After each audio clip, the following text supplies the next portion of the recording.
Baker Botts LLP provides podcasts for educational purposes only. They are not legal advice. This communication may constitute attorney advertising.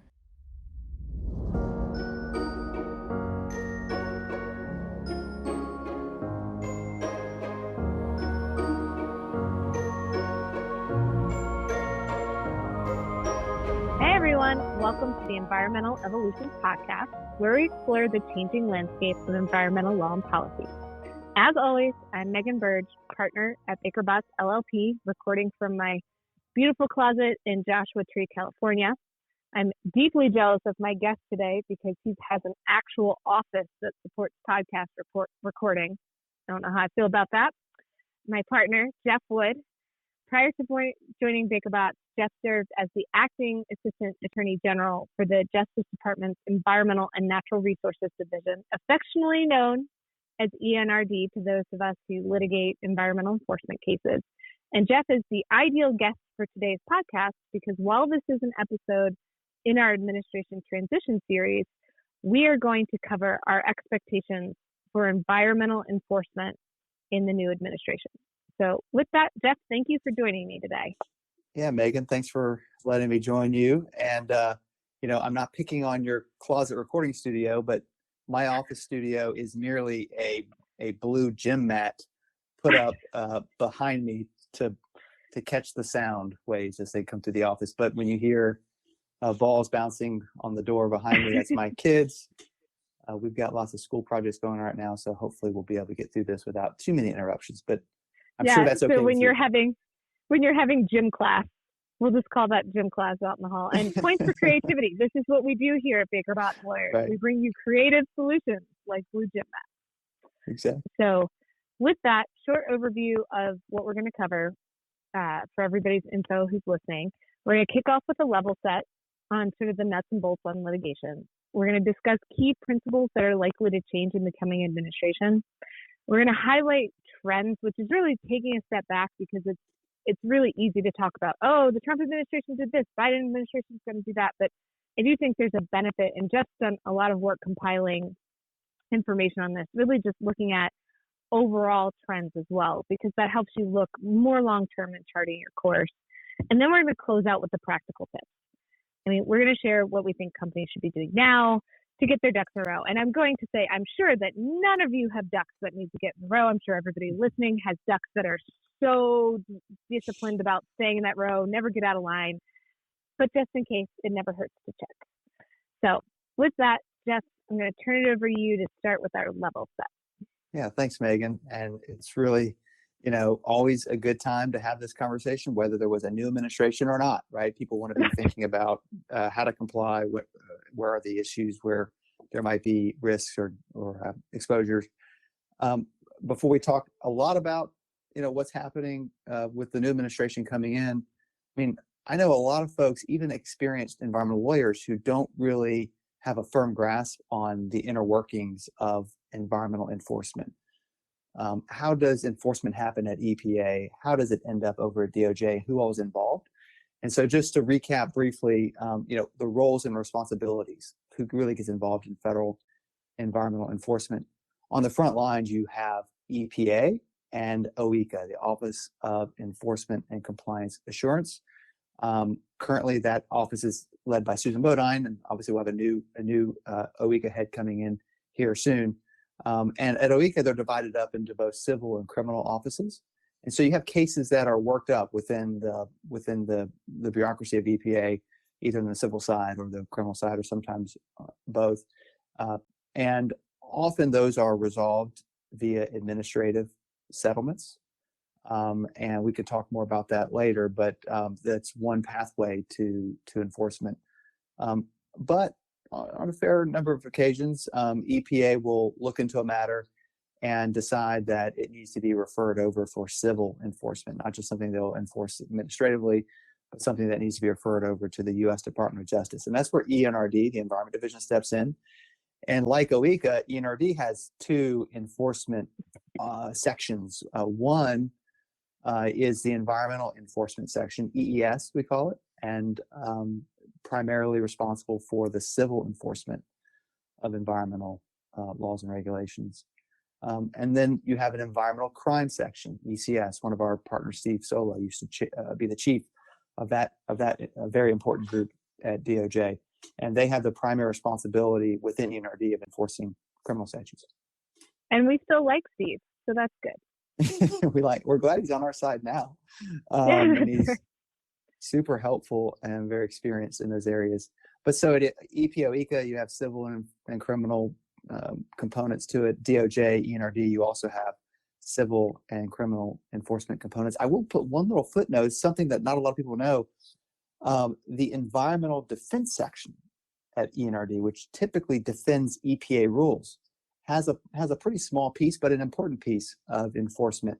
They do all the 404 wetlands enforcement cases, which is sort of a vestige of how ENRD has evolved over the years. But basically, you've got those two groups involved in enforcement at ENRD.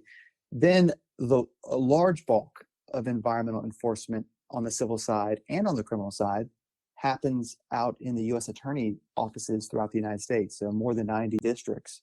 And so you may have a local matter that doesn't actually have a lead attorney at DOJ, ENRD, who is taking over the case, and oftentimes that's an assistant U.S. attorney. And so that's kind of how it works out with the civil and criminal enforcement side. Of course, another pathway, which we can talk a little bit more later, is the citizen enforcement aspect, as well as state and local enforcement. But as far as federal enforcement goes, those are your main players and their roles and responsibilities.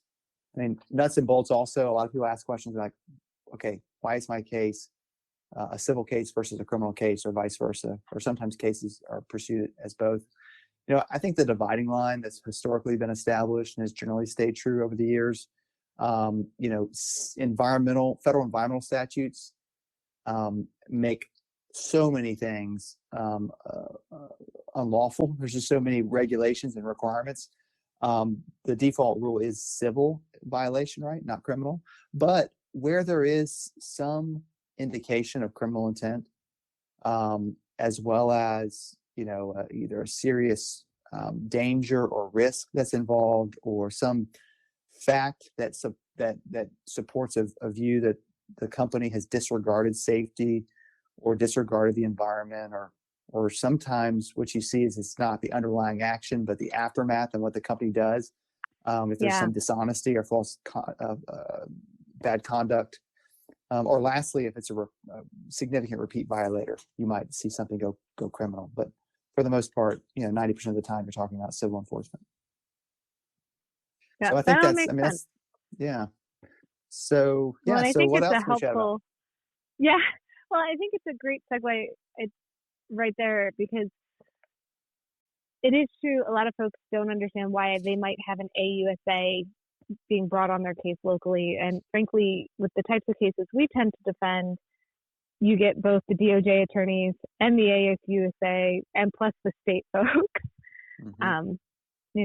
Our clients are very popular when they get sued, I should say. Yeah, and there's really helpful resources out there for people to take a look at, and if they're trying to understand how this actually works from a nuts and bolts perspective. I know at the DOJ website, there's something called the Justice Manual, which is the guidebook that governs how Justice Department lawyers do their work. And there's a whole section in there on all of the environmental procedures that are followed for where cases are referred and how they're handled, and which section gets involved, and when does the matter go to the local U.S. Attorney's office, and those sorts of things. And then settling cases, what are the rules of the road for the government, and how they settle a case, and whether a case goes civil or criminal or administrative or whatever. And all that's spelled out in regulations and guidance. And hopefully we will include links to it in our episode notes. So if the listener's looking for that, they will be able to find it. That's a really good segue. I think a good time for us to turn to discussing what we're thinking are going to be the key changes between the policies of the current administration and the incoming administration. And just thinking about where to start, you mentioned the rules of the road. How does that shape how those policies are implemented? Yeah, sure. I mean, one of the things that obviously happens every change in administration is new people come in with new priorities. The rules of the road and the principles of enforcement shouldn't really change that much. I mean, there are areas where there's some gray area, but I mean, when you're talking about things like cooperative federalism and impartial rule of law, those are principles that should govern from one to the next. But the priorities certainly do change, and they should change. That's a reflection of what's happened with an election and the way our government works. And so, in the current administration, you saw sort of a back to basics mantra: clean air, clean land, clean water. You, instead of having national enforcement initiatives, you had national compliance initiatives trying to promote the idea of it's better to have a company achieve compliance now and avoid litigation than spend 5 or 10 years arguing in court about what a regulation requires. And so we also had an emphasis on sort of compliance and integrity. So you saw a lot of cases continue to be brought in sort of the defeat device context.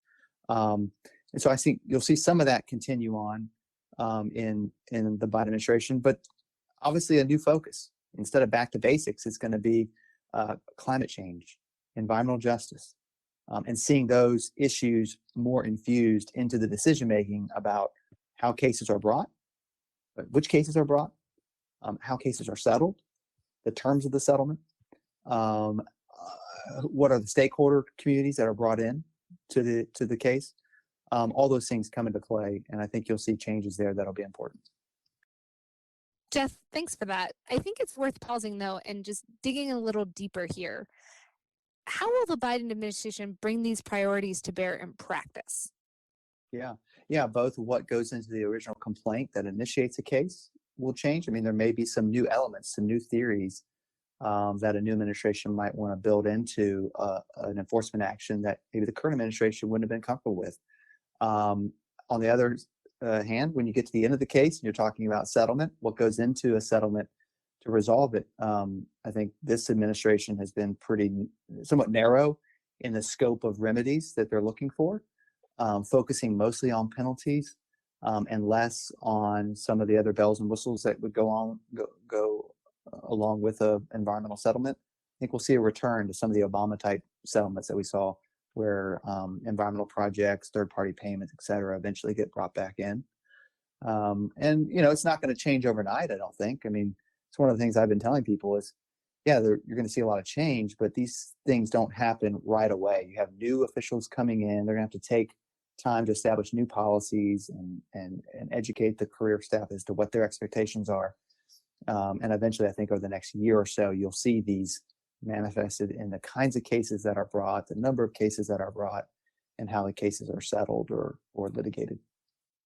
I can say from experience, for companies that may be currently subject to an enforcement action, this can be a very uncomfortable period, especially if you're in the process of negotiating a settlement.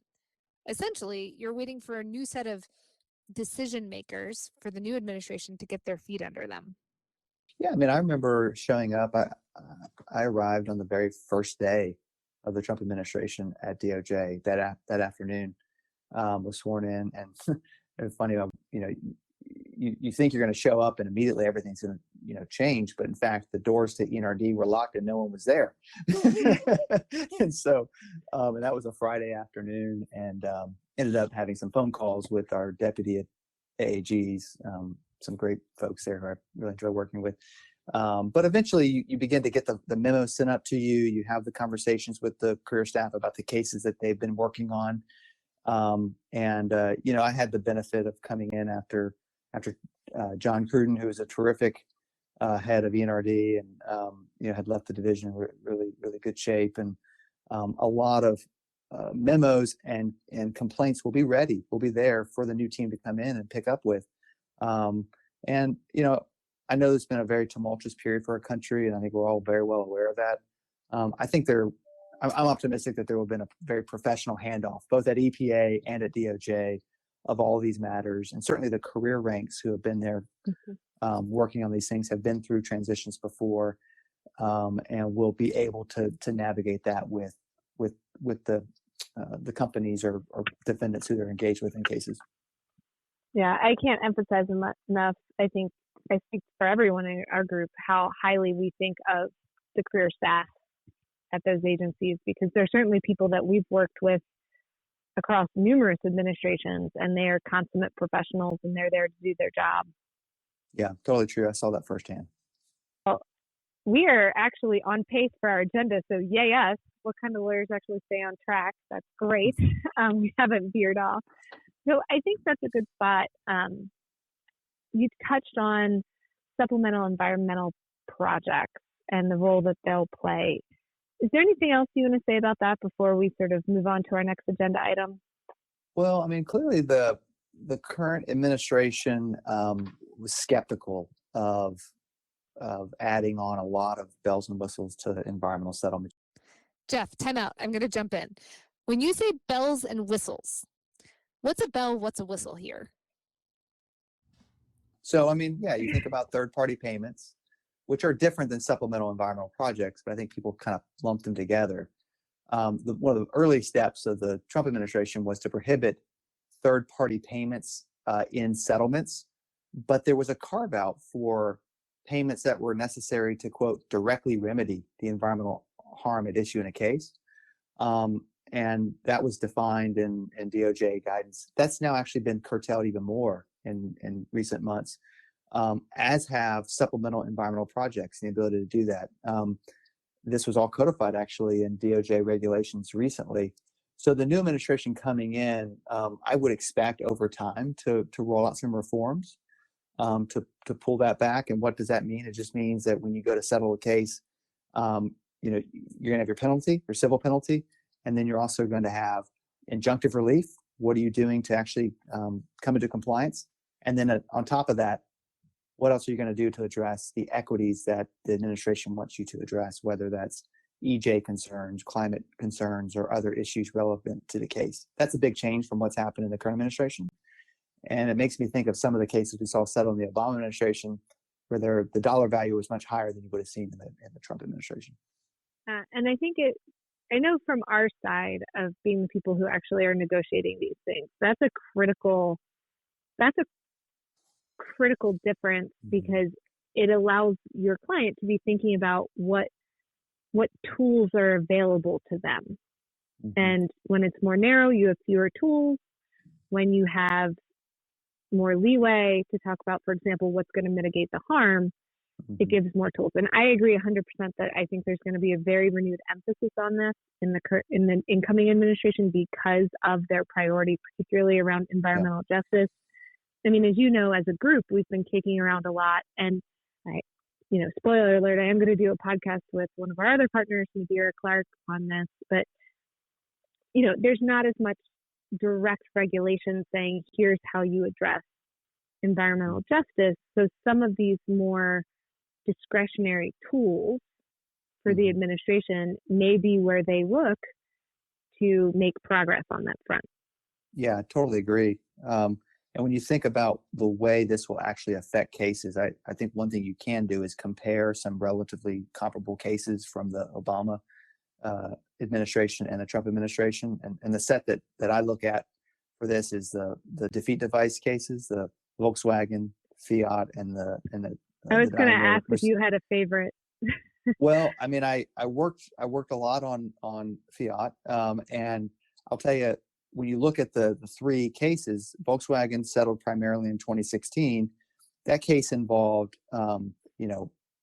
extensive vehicle recall, $1.4 billion civil penalty, but then also included $3 billion for mitigation and $2 billion for essentially for zero emission vehicle support.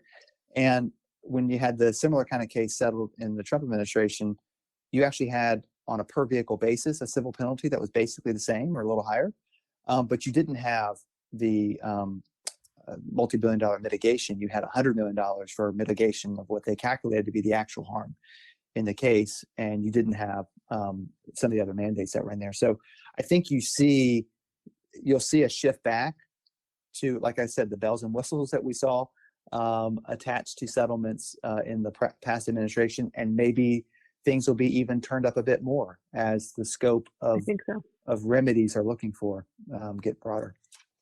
Yeah, I think so. And this is just me shaking a crystal ball simply because, feel free to disagree with me here, Jeff, but I feel like the amount of discretion, because it's not as much curtailed by statute in this particular arena, because it is active litigation, creates some of the flexibilities that the administration can look to achieve some of its goals, whereas they may be more limited or boxed in operating through the regulatory side of the house. So Yeah. I think there's some opportunities here that we'll see. When you mentioned at the top of this podcast about some more novel approaches, I think that this is an area where people should really be keeping their eye on. Agree 100%. Yeah, in some ways it might make settlements easier to achieve because there's more flexibility in the incoming administration from their perspective as to what can be included in the settlement.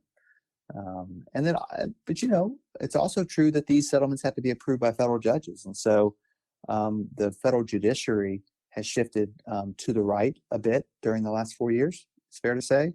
And so these judges will have opportunities to look at these settlements, and there will be, as we see in consent decree processes, public comment opportunities. And some folks may come in and say, hey, that doesn't comply with the statute. They're demanding too much. And it's possible that some judges might see concerns with overly broad settlements. And so it's going to be interesting to see, I think, how all that shakes out. I think this is a good chance to transition into talking about enforcement trends. We've been sort of down in the weeds on where we are today, where we might be going. Let's step back and just talk a little bit about the bigger picture and what you see on that front.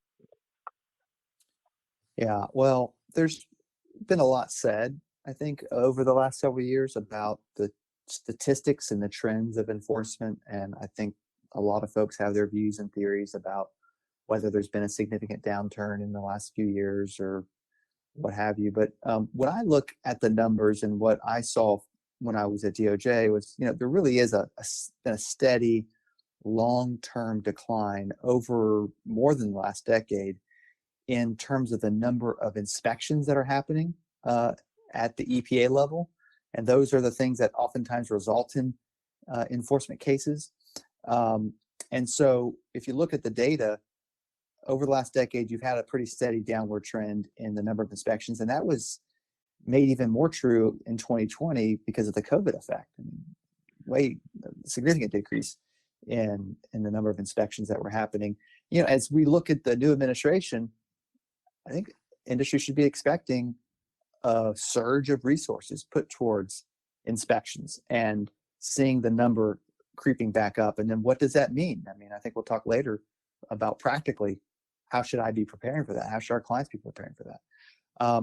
But then we also saw that downward trend in inspections reflected in a downward trend over the last decade in the number of civil enforcement cases that were being initiated. Fewer cases, but I would say they're getting more complex. So the cost of these cases are going up, the complexity of the cases are going up. But the fact that there's a lower number, I think, is a reflection of the reduction in inspections that we saw, but also a reflection of the increasing attention that U.S. industry has paid to compliance. And obviously some do that better than others, but I think we're seeing that borne out in the statistics that go back more than a decade. And then that's also true in criminal enforcement. There's been a steady decline in the number of federal environmental criminal prosecutions over the last decade. In fact, a 60% decline over the last 20 years. There was an uptick actually in 2020 and between 2019 and 2020.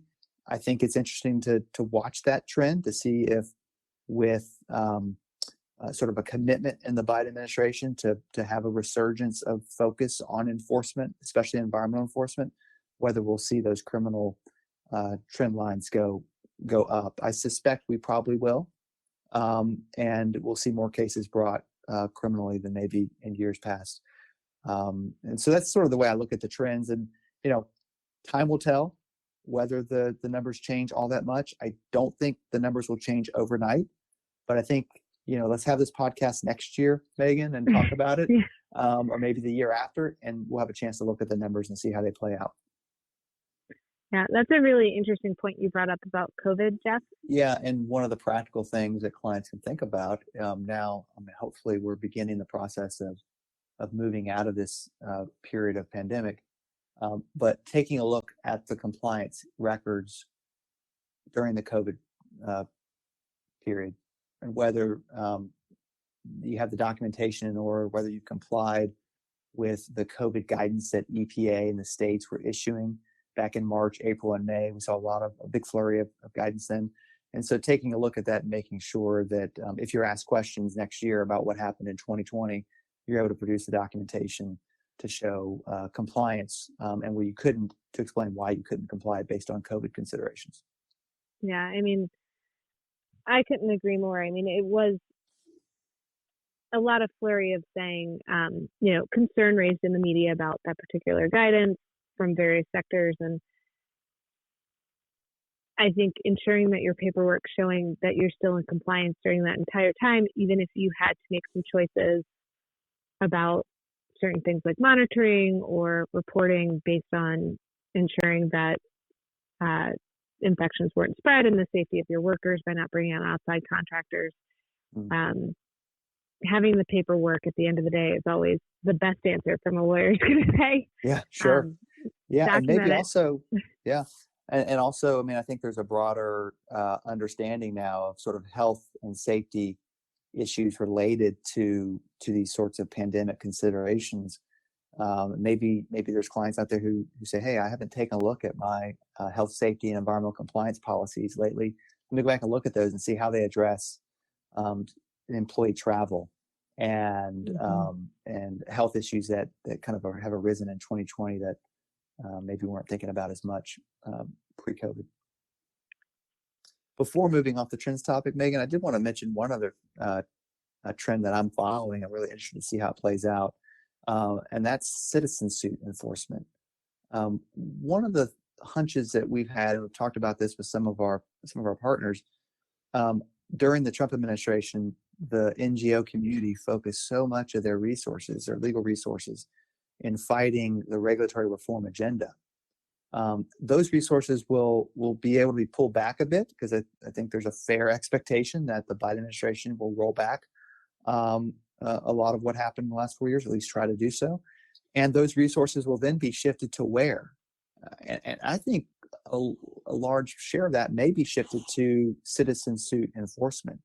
And certainly they can look back over the last several years and find DMRs or emissions data and try to come up with some interesting cases to bring against industry in an effort to sort of support the Biden administration in their quest to ramp up enforcement to some degree. So I'm watching that trend. I want to see if we do actually see an uptick in citizen suit enforcement. And obviously companies should be aware of that possibility and be ready to respond to make sure that they're adequately defended in those cases. Yeah, great point, Jeff. Okay, well, I think now is a great spot for us to switch to our last category on the agenda that we set forth for today. And I'm going to give myself and you, virtually you, a big pat on the back for us staying on track. So let's talk about some of the practical tips for folks. Some of them very much in the weeds on how do you get your ducks in the row or make sure they're still in the row. And also some of the bigger picture things just to keep watching. Where do you want to start, Jeff? Well, I think I'll start with DOJ. There has been a lot that's happened over the last several years that the new administration may revisit, but there's a fair amount that I think will carry forward with the new administration. One of those is corporate compliance programs, and there was new guidance issued in June of 2020 by DOJ entitled "Evaluation of Corporate Compliance Programs." We can send around a link to folks who want it. But a longstanding document's been updated, and essentially this is the document that's used by DOJ after a violation occurs to determine whether a company's compliance program is effective, whether it's good enough. And I would encourage companies to take a look at that guidance, take a look at EPA's EMS guidance for environmental management systems, and take a look at your programs. Look at them from the lens of the new administration coming in. Do they address the topics and issues that are going to be front and center with this new administration? Have you considered? And just to interject, just for anyone who's going, well, how do I know what their priorities are? They've already started putting out documents. Like there isn't a lot of hide the ball here, even though it is going to evolve as people go forward. But there are documents and information that, again, we can put some links in the episode notes where they've said, here are our priorities, here are the things we're looking at, here are the things that are important to us. Yeah, especially as it relates to impacts to disadvantaged communities, whether related to environmental justice, climate change issues, as well as a whole host of other items where the new administration may say, look, does your compliance program adequately address the impacts in these areas? Are you engaging with stakeholders in these communities to be aware of impacts that that you may not be aware of at the time, or at least not have integrated into your compliance programs? But what DOJ asks when they come in after a violation, they want to know, is your program well designed? Is it actually being applied earnestly and in good faith? Is it actually working in practice, or is it just a paper exercise? And the clients we work for, I think they'd all say, no, it's not paper, it's actually working in practice. But you have to be able to show that and demonstrate it. And so now's a good opportunity, I think, to have those conversations and to make sure that you avoid scenarios where, look, companies get under scrutiny from DOJ or EPA and their compliance programs are looked at as being inadequate in some way. And you can avoid that by looking at them now. Well, and the point you made about community outreach, I just want to double down and amplify that. I mean, it can take a lot of different forms. For example, one of my clients, one of my favorite stories is they used to go to the science fair and do a presentation on sort of what happened at their facilities every year at the local elementary schools. Or they would go to some of the local community centers and participate in various programs for career day for kids. And I think making sure that folks are aware of how invested you are in your community and having that dialogue really goes a long way, both because in a lot of instances, your own staff and your employees work there, and so you are invested no matter what, but also making sure it's present because folks feel more comfortable coming to you with a question or a concern, and you can maybe take some steps to resolve it early rather than letting it snowball. Right. Yeah, absolutely. And as we are in a period of change, it's also going to be super important to stay on top of all of the new guidance and new policies that are coming out, to monitor the regulatory docket as close as you can, and then to also try to get to know the regulators that are coming in and to understand their priorities and viewpoints and how that might be affecting the sort of compliance expectations that are out there. And whether you're doing that on your own because you're a large, sophisticated company, or maybe you're doing that through your association, it's important to be part of that conversation, to be watching it, to be monitoring it, but also playing a constructive role in ensuring that the system works. Well, I will say the last tip that I have, and then I'm going to give you the honor of closing it out, is working in concert with your ESG folks, because some of the practical things that you mentioned at the top of this section, Jeff, about looking at compliance guidance and looking at sort of these best practices that are out there, part of the ESG discussion now isn't really just climate, just other things. It's showing that your business is sustainable in the context of compliance and showing how it's good governance. And so there really is some overlap and some areas to work cooperatively on that front, and sort of multiple benefits for companies in taking that sort of compliance review actions. And it might be a good chance to partner. For anyone on this podcast listening that's not an ESG person, it's a good chance to potentially reach out and have some synergies there. Yeah, absolutely. Jeff, with that, we've completed our agenda for today's episode. Yay, team. Any final thoughts for our listeners? Well, I just appreciate you, Megan, for making this podcast available. I really enjoyed the conversation. And, hopefully everyone out there is doing their very best to stay alert, to be monitoring compliance and taking responsible actions to ensure compliance with all federal, state, and local laws. But I've been around this practice long enough. I know you have been as well, that sometimes things don't work quite right. So we hope that if you come up with some challenges, you see them, that you feel free to reach out, ask any questions. And certainly as we see the laws and regulations changing over the next months and years ahead, we'll do our part to try to keep everyone informed as well. Great. Well, Jeff, thank you so much for joining us today. It's a pleasure as always. And for all our listeners, thank you for spending some time with us. And we'll be back with the next podcast. Thank you for listening to this BakerBots podcast. For more information on BakerBots practices, please visit us at bakerbots.com. For over 180 years, through 13 offices in 9 countries, BakerBots has the experience, knowledge, and people to solve our clients' most significant legal issues.